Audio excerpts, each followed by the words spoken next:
What is going on, good people of YouTube? I'm ImJslay. Thank you so much for joining me. And wherever you are, I hope you're having a great day.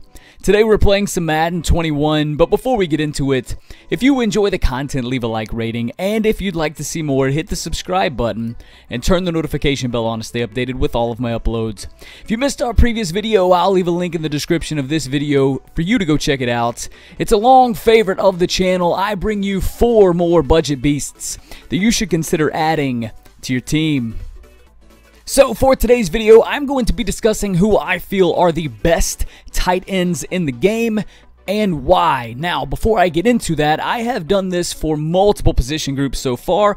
We've talked about quarterbacks, we've talked about running backs, we've talked about wide receivers. If you'd like to see any of those videos, go check the card in the top right-hand corner. It'll take you right over to that playlist. Now, some of those are going to be a little outdated because newer players have been added into the game, so when you're watching those, keep that in mind, but it will give you a good insight as to the thought process of why I feel that some of those quarterbacks and those quarterback archetypes are the best ones in the game. For example, we do the same thing with running backs, we do the same thing with wide receivers, so if you'd like to go check those videos out, feel free to do so. But today, we're going to be talking about who I feel are the best tight ends in the game and why. So without further ado, let's go ahead and hop in my opinion, the clear-cut winner for the best tight end at this moment in time. Okay, in my opinion, and it's not even relatively close, honestly, it's going to be this 97 overall Jermichael Finley. Now, he has the vertical threat archetype, which means that if you're going to be putting tight end apprentice on him, which is a very popular ability to put especially on tight ends, you can only put them on tight ends. It's going to be a 2 ability point ability. We're going to be talking about some tight ends today that have an archetype to where tight end apprentice is only 1 ability point, so that can help save to where you can use that ability point, that extra ability point, on another area of your team. However, with us being able to use 12 ability points at our disposal on offense and on defense, so 12 on offense, 12 on defense, this is not really that big of an issue, right? But just look at the guy's stats, right? Base 92 speed, 95 catching, 97 spec catch, 97 short route running, 96 medium route running. He lacks a little bit in the run blocking department, but if you've got Jermichael Finley on your team, most likely you're not wanting to run the ball. Now, we talk about adding a couple chemistries on, right? If you put play fake on Jermichael Finley, he's going to get 99 short route running, 99 medium route running. If you have 40 sprinters, he's going to get up to 94 speed, so he does fall a bit shy of the 95 speed threshold. However, this still is one of, if not the fastest tight ends in the game. Now, the Green Bay Packers have a decent theme team. If you want to run him on a Packers theme team, if you have maybe, say, a dual theme team, 25 Packers, 25 another team, he's going to get up to 95 speed. If you do full 50, he's going to have 96 speed. I mean, clearly this guy right here is the best tight end of the game. Jermichael Finley, he's 6'5", so he's going to be able to go over. If a guy wants to have a linebacker still, if he doesn't play a safety at the linebacker position and he wants to have an actual linebacker, Jermichael Finley is going to absolute moss every single linebacker that comes in his way. I can promise you that. But this card right here is hands down the best tight end of the game right now. Alright, coming in at second, maybe a little distant second, is going to be this 96 overall Tony Gonzalez. Same archetype, so same ability points, so we're comparing apples to apples as far as that goes. Gonzalez has 91 speed, 96 short route running, 93 medium route running, 73 run blocking. So very comparable stats there, but it's going to be less than Finley. The card we were looking at with Jermichael Finley was his fully powered up version. This is not Gonzalez's fully powered up version. He would get +1 in all the attributes here, so he would actually have 92 speed, 97 short, 94 medium route running. So he's actually going to be able to, when fully powered up, get all the way up to 99 route running when you talk about short and medium route running. The spec catch is a little less. Catching is the same. It's actually, I believe, a little more, but it's going to end up being 99 once he is powered up. Now, the thing with Tony Gonzalez is that you can run him on a Chiefs theme team, you can run him on a Falcons theme team, which are pretty good theme teams.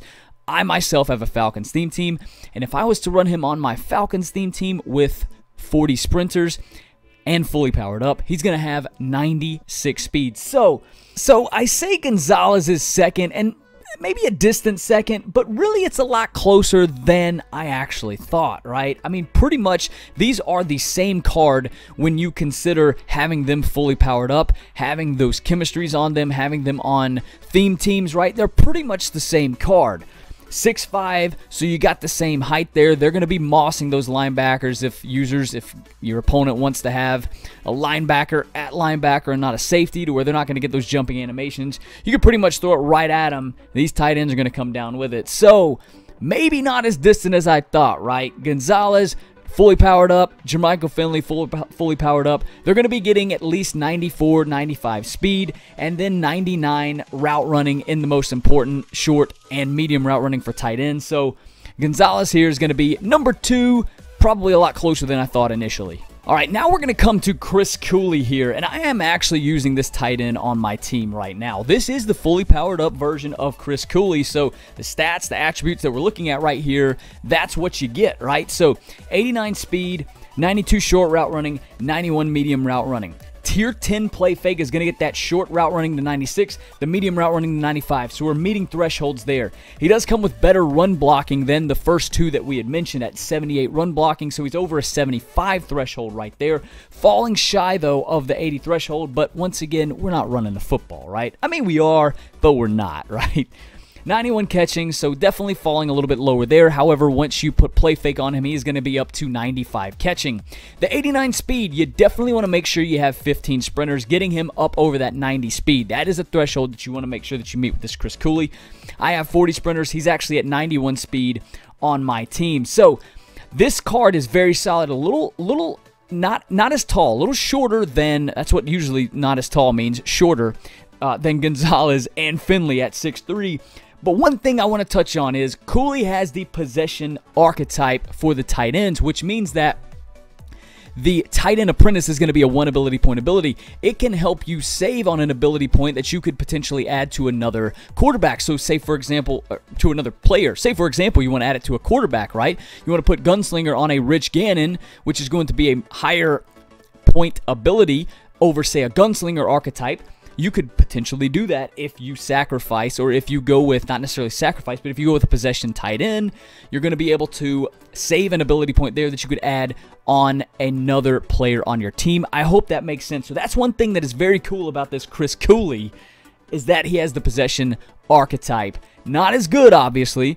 Attributes are a lot less than Finley, Tony Gonzalez, but this guy falls into that second tier and is my 3rd best tight end in the game right now. Okay, in this 92 to 94 overall cards, there's definitely some other cards that you could consider. However, this card right here to me stands out as the 4th best tight end, even though he only has 87 speed, and I'll tell you why. So, when he is fully powered up, he's going to have 88 speed. He's already over that 95 catching threshold without putting any chemistries on him. 93 short route running, 90 medium route running. So, when he has chemistries, when he has play fake, he's going to be up to 99 short route running. He's going to be up to 95 medium route running. We're meeting thresholds right there.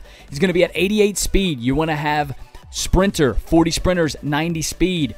If you use him on a 49ers theme team, which is a very solid theme team, it has been literally since day 1, 92 speed. And look at that far right attribute there, 85 run block, the best run blocking tight end in the game by far. So he would work very well in my scheme if I had a 49er theme team, because I audible down into running formations and I use my tight end as a runner, right? Or as a run blocker, rather. Definitely don't use him as a runner.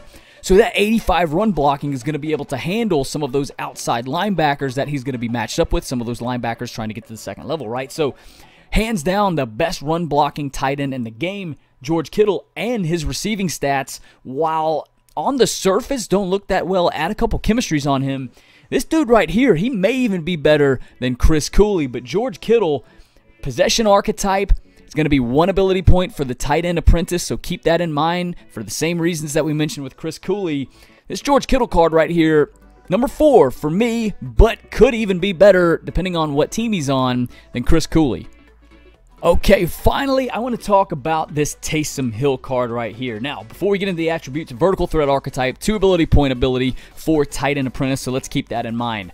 But he has 92 speed. Now, there's no power up to this card, so if you're going to add sprinters on, you're going to run him on a Saints theme team, that's the only way to get him any additional speed. But if you have 40 sprinters, he's going to have 94 speed, falling just shy of that 95 speed. Saints theme team, it's passable, right? I would say maybe a dual Saints theme team, so 25 Saints, 25 some other team would probably be the best way to go there, right?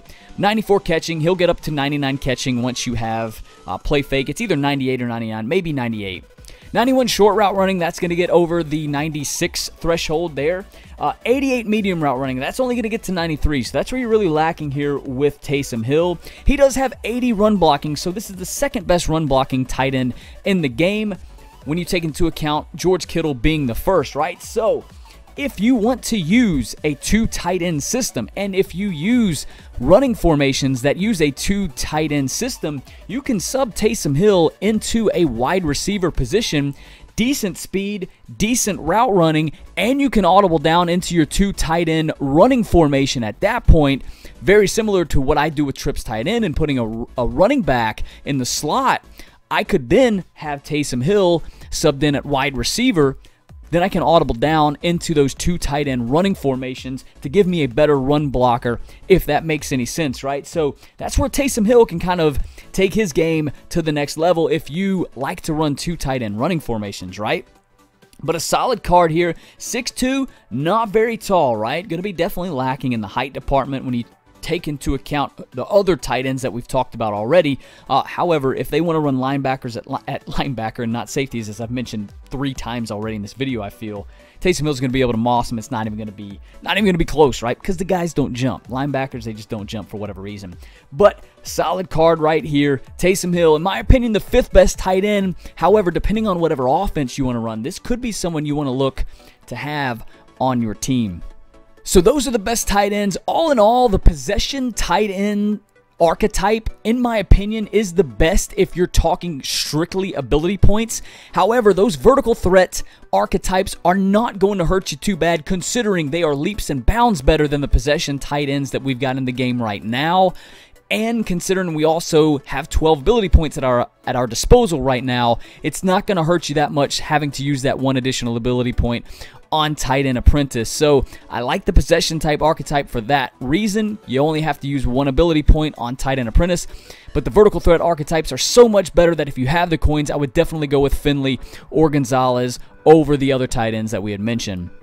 I hope you did enjoy this video. If you did, leave a like rating. As always, if you have a question, a comment related to the video, if I did not explain something properly, or if you just want to say what's up, leave that in the comment section down below. I love interacting with each and every one of you down there. And if you'd like to see more content, hit the subscribe button and turn the notification bell on to stay updated with all of my uploads. I'm ImJslay. I'm signing out today. I'll catch you all on my next video.